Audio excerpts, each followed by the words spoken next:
ሰላም ጤና ይስጥልን። በመላው ዓለም የምትገኙ ክቡራትና ክቡራን የኢትዮስ ሚዲያ ቤተሰቦች እንደምናመሻችሁ። ዕለተ እሁድ ታህሳስ 26 2018 ዓ.ም አመሻሽ ሰበር ዜናዎችን ይዘን ቀርበናል። በቅድሚያም ዋና ዋናዎቹን እናስተዋውቃችሁ። በአማራ ክልል በአገዛዙ ጦርና በፋኖ ኃይሎች መካከል የሚደረገው ከባድ ውጊያ ዛሬም ተጠናክሮ ቀጥሏል። በጎንደር ቀጠና ባጅሬ ጃኖራ በሚጦና ጦሃ አካባቢ የተደረገውን ውጊያ ተከትሎ የጎንደር ሆስፒታል በቁስለኞች መሞላቱ ታውቋል። በዛሬው ዕለትም ጎንደር ሪፈራል ሆስፒታል ሕክምና ላይ የነበሩ 37 ያገዛዙ ኃይሎች መሞታቸው ተረጋግጧል። ከሆስፒታል ምንጮች የደረሰን ዝርዝር መረጃ በአገዛዙ ላይ ከባድ ጉዳት መድረሱን ያሳያል። ይህ በእንዲህ እንዳለ የሰሜን ምስራቅ እዝ የአየር መቃወሚያ በፋኖ ላውንቸር ተመቶ መውደሙ ተረጋግጧል። የሰሜን ምስራቅ እዝ ሜካናይዝድ ክፍል አሉኝ ከሚላቸው መሳሪያዎች መካከል አንዱና አዲሱ የአየር መቃወሚያ ነው በፋኖ ጥቃት ዶግ አመድ የተደረገው። በዝርዝር መረጃውን ተሰሙታላችሁ። የኢትዮጵያ ኦርቶዶክስ ተዋሕዶ ቤተክርስቲያን ፓትርያርክ ብፁዕ አቡነ ማትያስ ሰዎች በማንነታቸውና በሃይማኖታቸው ምክንያት በየስፍራው እየተገደሉና እየታገቱ ይገኛሉ ሲሉ አስቸኳይ መልእክት አስተላለፉም። ፓትርያርኩ በዚህ ዘመን ክርስትና በተለያዩ አካላት ሲገፋ እየተመለከትን ነው ያሉ ሲሆን ሰዎች በየስፍራው እንደሚታገቱና እንደሚገደሉም ገልጸዋል። ዝርዝር መረጃውን ይዘናል፣ የምትሰሙት ይሆናል። አሜሪካ የሩሲያ ጸረ አውሮፕላን መከላከያ እንደመሰሰች፣ በደቡብ አሜሪካ የተቀሰቀሰው ወታደራዊ ግጭት ወደ ከፋ ደረጃ መሸጋገሩን ተከትሎ የአሜሪካ ጦር በቬንዙዌላ የሚገኘውን የሩሲያ ስሪት ቡክ M2E የዘመነ የአየር መከላከያ ዘዴን ሙሉ በሙሉ ማውደሙ ተረጋግጧል። ጥቃቱ የተፈጸመው በካራካስ ከተማ በሚገኘው ካርሎታ ወታደራዊ አየር ማረፊያ ላይ ነው። ይህንን ጥቃት ተከትሎ የሩሲያ ምላሽ እየተጠበቀ ሲሆን ሩሲያ አሜሪካ ላይ የቀጥታ እርምጃ ከወሰደች ዓለም ወደ ሶስተኛው የዓለም ጦርነት ትገባለች በሚል ተፈርቷል። ይህ በእንዲህ እንዳለ አሜሪካ ፕሬዝዳንት ኒኮላስ ማዱሮን የያዘችበት መንገድ ብዙዎችን አስገርሟል። የአሜሪካ ሰላዮች ለወራት ያህል የቬንዙዌላው ፕሬዝዳንት ኒኮላስ ማዱሮን እያንዳንዱን እንቅስቃሴ ሲከታተሉ ቆይተዋል ተብሏል። ዝርዝር መረጃውን ይዘናል፣ የምትሰሙት ይሆናል። በአዋሽ ፈንታሌ ተራራ ላይ የተከሰተው ብዙዎችን አስደንግጧል። በመተሐራ ከተማ አቅራቢያ በሚገኘው ፈንታሌ ተራራ ላይ እሳተ ገሞራ የሚመስል ነገር መታየቱን ተከትሎ ከትናንት ጀምሮ ይህንን የሚያሳይ ፎቶ በማህበራዊ መገናኛ ብዙሃን እየተጋራ ነው። የአካባቢው ማህበረሰብም በዚህ ጉዳይ ላይ ጥያቄዎችን እያነሳ ሲሆን ብዙዎችም ግራ ተጋብተዋል። ጉዳዩን በተመለከተ በተራራው ላይ የተከሰተው ምንድነው? በዝርዝር መረጃችን ትሰሙታላችሁ። የተወደዳችሁ አድማጭ ተመልካቾቻችን እስከ መጨረሻው ድረስ ከኛ ጋር ከቆያችሁ እነዚህንና ሌሎችንም መረጃዎች ይዘናል። ታዲያ በየቀኑና በየሰዓታቱ ልዩነት የምንለቃቸው አዳዲስ መረጃዎች እንዲደርሷችሁ ቻናሉን ሰብስክራይብ፣ ቪዲዮውን ላይክ እና ሼር ማድረጋችሁን ቀጥሉ። በቀጥታ ወደ መረጃው አለፍን። እስከ መጨረሻው ተከታተሉን። በአማራ ክልል በአገዛዙ ጦርና በፋኖ ኃይሎች መካከል የሚደረገው የፊት ለፊት ውጊያ ከሰሞኑ ተባብሶ ቀጥሏል። የሰሜን ምስራቅ እዝ የአየር መቃወሚያ በፋኖ ላውንቸር ተመቶም ወድሟል። የሰሜን ምስራቅ እዝ ሜካናይዝድ ክፍል አሉኝ ከሚላቸው መሳሪያዎች መካከል አንዱና አዲሱ የአየር መቃወሚያ ነው በጥቃቱ ዶግ አመድ የተደረገው። የአየር መቃወሚያው በዘመቻ አባናደው ለጥቂት ተርፎ የሰነበተ ሲሆን በትናንትናው ዕለት መውደሙ ከፋኖ እርምጃ አንዳች የሚተርፍ ያገዛዙ ኃይልና ንብረት አለመኖሩን በገሃድ ያሳየ ነው ሲሉ የግንባር የመረጃ ምንጮች አረጋግጠዋል። ጉዳዩ ይዘገያል እንጂ አህያ የጅብ ናት አስብሏል። ይህ በእንዲህ እንዳለ ጎንደር ሪፈራል ሆስፒታል በአገዛዙ ቁስለኞች ተሞልቷል። በዛሬው ዕለት እንኳን በጎንደር ሪፈራል ሆስፒታል ሕክምና ላይ የነበሩ 37 ያገዛዙ ኃይሎች መሞታቸው ተረጋግጧል። የአማራ ፋኖ ብሔራዊ ኃይል አፋብኃ ሰሜን አማራ ቀጠና በላይ ዘለቀ እዝ ሰሞኑን ባጅሬ ጃኖራ በሚጦ ጦሃና አካባቢው ባደረጋቸው አውደውጊያዎች በርካታ ያገዛዙ ወታደሮች ሲገደሉ የተቀሩት ደግሞ ከከባድ እስከ ቀላል ቁስለኛ ሆነው በቀጠናው ያሉ ሆስፒታሎችን እያጨናነቁ ይገኛሉ። በቀጠናው ከሚገኙት ሆስፒታሎች መካከል አንዱ በሆነው ጎንደር ሪፈራል ሆስፒታል ለሕክምና ከገቡት ቁስለኞች መካከል ዛሬ ጠዋት የሞቱትን 3 የሚሊሻ አባላት ጨምሮ ከ37 በላይ የሚሆኑ ያገዛዙ ጦር አባላት እስትንፋሳቸው መቋረጡ ታውቋል። አንድ ስማቸው እንዳይገለጽ የጠየቁ የሆስፒታሉ ዶክተር ብዙ ጊዜ ለሕክምና ከሚመጡት ቁስለኞች አብዛኞቹ ይሞታሉ። ምክንያቱ ደግሞ ቁስለኞች ከአውደውጊያ ግንባሮች ሆስፒታል ሳይደርሱ ብዙ ደም ስለሚፈሳቸውና በእነሱ የሕክምና ሙያተኞች የሚሰጧቸው የመጀመሪያ ሕክምና እርዳታ በቂ ባለመሆኑ ተዳምሮ ለሞት ያበቃቸዋል ይላሉ። አሁንም ጎንደር ሪፈራል ሆስፒታል በቁስለኞች በመሞላቱ ዛሬ ታህሳስ 26 2018 ዓ.ም 29 ቁስለኞች ወደ አይራ ሆስፒታል ተልከዋል። ከ10 በላይ የሚሆኑት ቁስለኞች ደግሞ አሁንም ማንቂያ ክፍል እንደሚገኙ ጠቅሰው የሟቾች ቁጥር ከዚህ በላይ ሊያሻቅብ እንደሚችል ስጋታቸውን ገልጸዋል። ዶክተሩ የጎንደር ሪፈራል ሆስፒታል ሙያተኞች ቁስለኞቹ እንደሚሞቱ እያወቁ በመከላከያ ሰራዊቱ ጫና የተነሳ በርካታ መድኃኒቶችን ለሟቾች እያባከኑ በመሆኑ ሌሎች በሕይወት የሚድኑ መደበኛ ታካሚዎችን በመድኃኒት እጥረትና በስራ ጫና የተነሳ ማዳን አልቻልንም ይላሉ። በመጨረሻም ዶክተሩ ያገዛዙ ኃይሎች የሕክምና ጉዳይ በሆስፒታሉ አስተዳደሮች ውሳኔ ካልተሰጠበት በቅርቡ ሆስፒታሉ በመድኃኒት እጥረት ሙሉ በሙሉ መደበኛ ስራው ሊቋረጥ እንደሚችል ጠቁመው ይህ ድርጊት ጎንደር ዩኒቨርሲቲ ከህብረተሰቡ ጋር ያለውን ጥሩ ግንኙነት ሊያሻክረው እንደሚችል ስጋታቸውን ጠቁመዋል። ይህ በእንዲህ እንዳለ ለስብሰባ የመጣው ያገዛዙ አመራር ስብሰባውን አቋርጦ መበተኑ ታውቋል። የጎንደር ከተማ አንድ አካል በሆነችው ጠዳ ከተማ እግዚአብሔር አብ ቤተክርስቲያን ላይ የነበሩ ምዕመናንን ፋኖን ምህረት እንድታስገቡ ብሎ ለማስፈራራትና ለማሰር ዛሬ ታህሳስ 26 2018 ዓ.ም የመጣው ያገዛዙ አመራር በጎንደር የበጋሻው ክፍለ ጦር ቃኘው ብርጌድ አባላት በተከፈተበት ተኩስ ስብሰባውን አቋርጦ ወደ ጎንደር መሃል ከተማ እግር ያውጭኝ ብሏል። የክልሉ ውጊያ በጎጃም፣ በወሎ፣ በሸዋና በሌሎችም ግንባሮች ተጠናክሮ ቀጥሏል።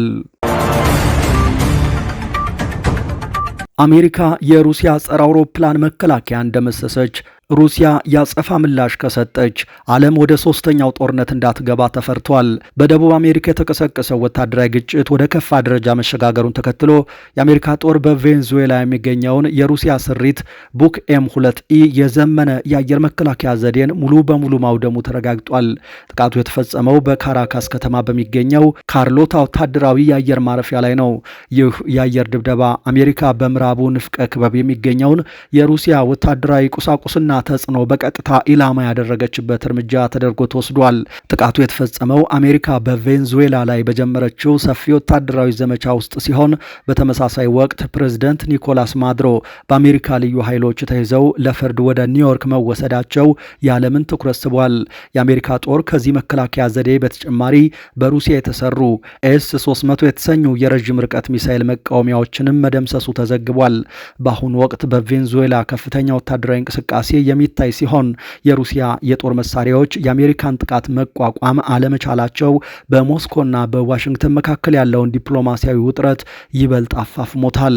ይህ በእንዲህ እንዳለ አሜሪካ ፕሬዝደንት ኒኮላስ ማዱሮን የያዘችበት መንገድ ብዙዎችን አስገርሟል። የአሜሪካ ሰላዮች ለወራት ያህል የቬንዙዌላውን ፕሬዝደንት ኒኮላስ ማዱሮን እያንዳንዱን እንቅስቃሴ ሲከታተሉት ቆይተዋል። የአሜሪካ ከፍተኛ ወታደራዊ ባለስልጣናት እንደሚገልጹት የ63 ዓመቱ ፕሬዝደንት የት እንደሚተኙ፣ ምን እንደሚመገቡ፣ ምን እንደሚለብሱና የቤት እንስሳቶቻቸውንም ጭምር ክትትል ሲደረግባቸው ነበር። ይህንን ክትትል የሚያደርገው ደግሞ በቬንዙዌላ መንግስት ውስጥ ያለ አንድ ለአሜሪካ መንግስት የሚሰራ ምንጭን በአባልነት የያዘ ትንሽ ቡድን ነው። ከዚያም በታህሳስ መጀመሪያ ኦፕሬሽን አብሶሉት ሪዞልቭ የሚል ስያሜ የተሰጠው ዘመቻ እቅዱ ተነድፎ ተጠናቀቀ። ወራትን የፈጀው እቅድ ከፍተኛ ጥንቃቄ ተደርጎበት ነው የተዘጋጀው። በእቅድ ዝግጅት ውስጥ የተሳተፉ የአሜሪካ ኤሊት ወታደሮች በቬንዙዌላ ዋና ከተማ ካራካስ የሚገኘውን የፕሬዝደንቱን ደህንነቱ የተጠበቀ ማቆያ አስመስለው በመገንባት ጭምር በምን አይነት መንገድ ማዱሮን እንደሚይዙ ተለማምደዋል። ከቀዝቃዛው ጦርነት ወዲህ ባልታየ አኳኋን ዋሽንግተን በላቲን አሜሪካ ልታደርግ ያቀደችው ይህ ወታደራዊ ጣልቃ ገብነት በሚስጥር የተያዘ ነበር። የአሜሪካ ኮንግረስ ስለ እቅዱ አስቀድሞ ገለጻ አልተደረገለትም። ምክር ሀሳቡን አልተጠየቀም። የዘመቻው ሂደት በዝርዝር ተዘጋጅቶ ከተጠናቀቀ በኋላ ከፍተኛ ወታደራዊ ባለስልጣናት ጥቃቱን ለመሰንዘር አመቺ ሁኔታዎች እስኪፈጠሩ መጠበቅ ነበረባቸው። በተቻለ ሁኔታ ኦፕሬሽኑ በድንገት እንዲፈጸም ፍላጎት እንደነበራቸው ባለስልጣናቱ ተናግረዋል። ፕሬዝደንት ትራምፕ ከ4 ቀናት በፊት ኦፕሬሽኑ እንዲፈጸም ፈቃድ ሰጥተው የነበረ ቢሆንም የተሻለ የአየር ሁኔታና አነስተኛ ደመና የሚኖርበትን ጊዜ ለመጠበቅ ሲባል ጊዜው ተራዝሟል። ፕሬዝደንት ዶናልድ ትራምፕ ኦፕሬሽኑ እንዲጀመር ፈቃድ የሰጠውን ትዕዛዝ ያስተላለፉት በቬንዙዌላ አቆጣጠር ሌሊት ላይ ነበር። ፕሬዝደንቱ ከ4 ቀናት በፊት፣ ከ3 ቀናት በፊት፣ ከ2 ቀናት በፊት ልንፈጽመው ነበር፣ ከዚያም በድንገት ሁኔታዎች ተመቻቹ፣ እኛም ጀምሩ አልን ሲሉ ከኦፕሬሽኑ በኋላ ተናግረዋል። ትራምፕ ትዕዛዙን ያስተላለፉት በቬንዙዌላ ሰዓት አቆጣጠር ከእኩለ ሌሊት ቀደም ብሎ በመሆኑ ሰራዊቱ አብዛኛውን እንቅስቃሴውን በጨለማ እንዲያደርግ አስችሎታል። የአሜሪካ ወታደሮች በአየር በየብስና በባህር ተንቀሳቅሰው 2 ሰዓት ከ20 ደቂቃ የፈጀ ኦፕሬሽን ፈጽመዋል። የኦፕሬሽኑ መጠንና የተከናወነበት ሁኔታ ከዚህ ቀደም ታይቶ የማይታወቅ ሊባል የሚችል ነው። ትራምፕ የኦፕሬሽኑን ሂደት የተከታተሉት በዋይት ሃውስ ሲቹዌሽን ሩም አልነበረም። ይልቁንም በፍሎሪዳ ፓልም ቢች በሚገኘው ማራላጎ ክለባቸው ውስጥ በአማካሪዎቻቸው ተከበው ሂደቱን በቀጥታ ስርጭት ተከታትለዋል። የሲአይኤ ዳይሬክተር ጆን ትራክሊፍ እና የውጭ ጉዳይ ሚኒስትር ማርኮ ሩቢዮም ከጎናቸው ነበሩ። ትራምፕ ከኦፕሬሽኑ በኋላ ሲናገሩ ለማየት የሚያስደንቅ ነገር ነው ብለዋል። የተፈጠረውን ተመልክታችሁ ቢሆን ኖሮ ማለቴ ልክ እንደ ቴሌቪዥን ድራማ ነበር የተመለከትኩት። ፍጥነቱና የተወሰደው የኃይል እርምጃን ብታዩት በጣም የሚያስገርም ነው ብለዋል።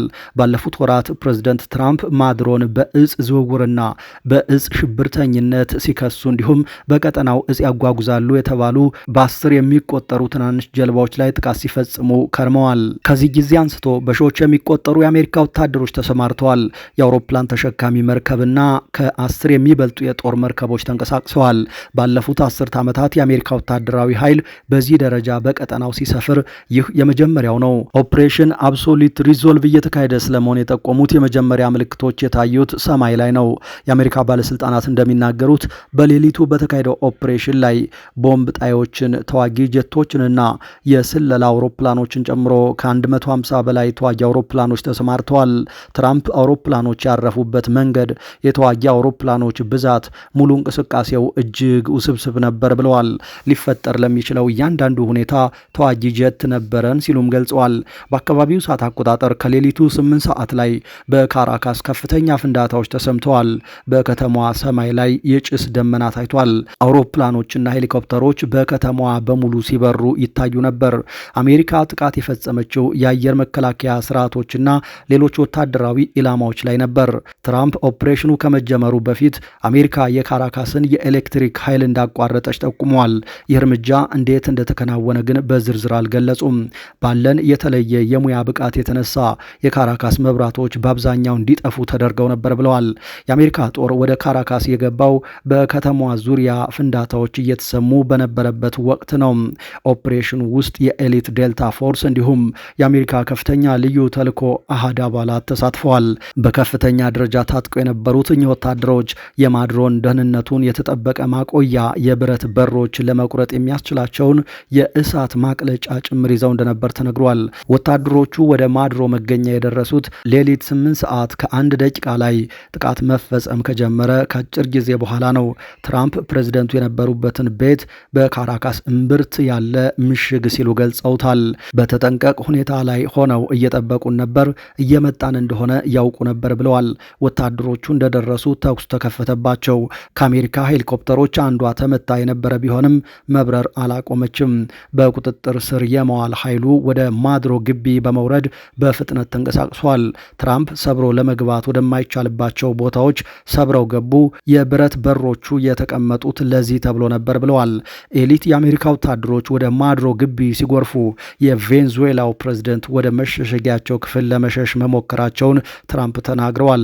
ደህንነቱ ወደ ተጠበቀ ቦታ ለመሄድ እየሞከረ ነበር፣ ነገር ግን ቦታው ደህንነት ያለበት አልነበረም፣ ምክንያቱም በ47 ሴከንድ ውስጥ በሩን እናፈነዳው ነበር ብለዋል። ትራምፕ አክለውም በሩ ጋር ደርሶ ነበር፣ ነገር ግን ሊዘጋው አልቻለም፣ በፍጥነት ስለደረሱበት ወደ ክፍሉ መግባት አልቻለም በማለት ተናግረዋል። ፕሬዝደንት ማድሮ በቁጥጥር ስር መዋላቸውን ቢቃወሙ ኖሮ አሜሪካ ልትገላቸው ትችል እንደነበር ትራምፕ ተናግረዋል። በአሜሪካ በኩል ጥቂት ሰዎች ቢመቱም የተገደሉ የተገደለ የአሜሪካ ወታደር እንደሌለ ገልጸዋል። የኢትዮጵያ ኦርቶዶክስ ተዋሕዶ ቤተ ክርስቲያን ፓትርያርክ አቡነ ማትያስ ሰዎች በማንነታቸውና በሃይማኖታቸው ምክንያት በየስፍራው እየተገደሉና እየታገቱ ይገኛሉ ሲሉ ባስተላለፉት መልእክት ገለጹም። ፓትርያርኩ በዚህ ዘመን ክርስትና በተለያዩ አካላት ሲገፋ እየተመለከትን ነው ያሉ ሲሆን ክርስቲያኖች በየስፍራው እንደሚታገቱና እንደሚገደሉ ገልጸዋል። በማወቅም ሆነ ባለማወቅ ክርስትናን ለማዳከምና ለማጥፋት የሚንቀሳቀሱ አካላት ሁሉ ከክፉ ድርጊታቸው እንዲመለሱም ፓትርያርኩ ጥሪ አድርገዋል። ፓትርያርክ አቡነ ማትያስ ዓለም አቀፍ ተቋማትና ሌሎች ጉዳዩ የሚመለከታቸው ባለድርሻ አካላት የሰዎችን በነጻነት የማምለክ መብት ለማስከበር የበኩላቸውን ጥረት እንዲያደርጉም በመልእክታቸው ተማጽነዋል። በአዋሽ ፈንታሌ ተራራ ላይ የተከሰተው ነገር ብዙዎችን አስደንግጦ ቆይቷል። በመተሐራ ከተማ አቅራቢያ በሚገኘው ፈንታሌ ተራራ ላይ እሳት መታየቱን ተከትሎ ከትናንት ጀምሮ ይህንኑ የሚያሳዩ ፎቶዎች በማህበራዊ ብዙሃን መገናኛዎች ያጋሩ ግለሰቦች ክስተቱ የእሳተ ገሞራ ፍንዳታ እንደሆነ ሲገልጹ ተስተውለዋል። ሆኖም በተራራው ላይ የተከሰተው ቃጠሎ እንደተባለው በእሳተ ገሞራ የተከሰተ ሳይሆን በሰዎች የተስፋፋ ሰደድ እሳት መሆኑን የአካባቢው ነዋሪዎች ተናግረዋል። ፈንታሌ ተራራ በአፋር ክልል ገቢ ረሱ ዞን አዋሽ ፈንታሌ ወረዳና በኦሮሚያ ክልል ምስራቅ ሸዋ ዞን ፈንታሌ ወረዳ መካከል የሚገኝ ነው። የፈንታሌና በአቅራቢያ የሚገኘው ዶፋን ተራሮች በአካባቢው በተደጋጋሚ ለተከሰቱ የመሬት መንቀጥቀጦች መነሻ እንደነበሩ የዘርፉ ባለሙያዎች በወቅቱ መግለጻቸው ይታወሳል። ንዝረታቸው አዲስ አበባን ጨምሮ በሌሎች ከተሞች ጭምር ይሰማ የነበረው እነዚህ የመሬት መንቀጥቀጦች በሬክተር ስኬል የተለካ መጠናቸው እስከ 6.0 ድረስ የደረሰ ነበር። በመሬት መንቀጥቀጦቹ ሳቢያ በአፋርና ኦሮሚያ ክልል ያሉ መኖሪያ ቤቶችና ተቋማት ላይ ጉዳት የደረሰ ሲሆን በሺዎች የሚቆጠሩ ሰዎች ከቤት ንብረታቸው ተፈናቅለዋል። በአፋር ክልል ለመጨረሻ ጊዜ የመሬት መንቀጥቀጥ የተከሰተው ባለፈው ህዳር ወር አጋማሽ እንደሆነ በዓለም አቀፍ ደረጃ የሚከሰቱ የመሬት መንቀጥቀጦችን የሚመዘግበው ከቮልካኖ ዲስከቨሪ ድረገጽ የተገኘው መረጃ ያሳያል። ሆኖም በፈንታሌ ተራራ ላይ ከአርብ ታህሳስ 24 2018 ጀምሮ ቃጠሎ መከሰቱን ተከትሎ ክስተቱን ከእሳተ ገሞራ ፍንዳታ ጋር ያያያዙታሉ። ይሁን እንጂ ክስተቱ የእሳተ ገሞራ ፍንዳታ ውጤት ሳይሆን በሰዎች አማካኝነት የተቀሰቀሰና የተስፋፋ ሰደድ እሳት መሆኑን የአካባቢው ነዋሪዎች ተናግረዋል። በአፋር ክልል የአዋሽ ፈንታሌ ወረዳ ዛሬ እሁድ ከሰዓት ባሰራጨው መረጃም በፈንታሌ ተራራ ላይ የተከሰተው የእሳት ቃጠሎ በእሳተ ገሞራ ፍንዳታ ወይም ቮልካኖ የተከሰተ እንዳልሆነ አረጋግጧል። የአዋሽ ፈንታሌ ወረዳ ዋና አስተዳዳሪ አቶ አደአ በለአን ዋቢ ያደረገው የወረዳው የመንግስት ኮሚኒኬሽን ጽህፈት ቤት መረጃ የእሳት ቃጠሎ የተነሳው በኦሮሚያ ክልል ፈንታሌ ወረዳ በመተሐራ ከተማ አቅራቢያ በኩል ባለው የተራራው ክፍል መሆኑን አስታውቋል። ይህንኑ ያረጋገጡት ኢብራሂም ሐጂ አህመድ የተባሉ የመተሐራ ከተማ ነዋሪ እሳቱ የተከሰተው ከትናንት በስቲያ አርብ ታህሳስ 24 2018 ከሰዓት በኋላ እንደነበር ገልጸዋል። የተወደዳችሁ አድማጭ ተመልካቾቻችን ከኢትዮስ ሚዲያ ለዚህ ሰዓት ያዝናቸው አዳዲስ መረጃዎች እነዚህ ነበሩ። በየቀኑና በየሰዓታቱ የምንለቃቸው አዳዲስ መረጃዎች እንዲደርሷችሁ ቻናሉን ሰብስክራይብ፣ ቪዲዮውን ላይክ፣ ሼር አድርጉ። መልካም ምሽት ተመኘን።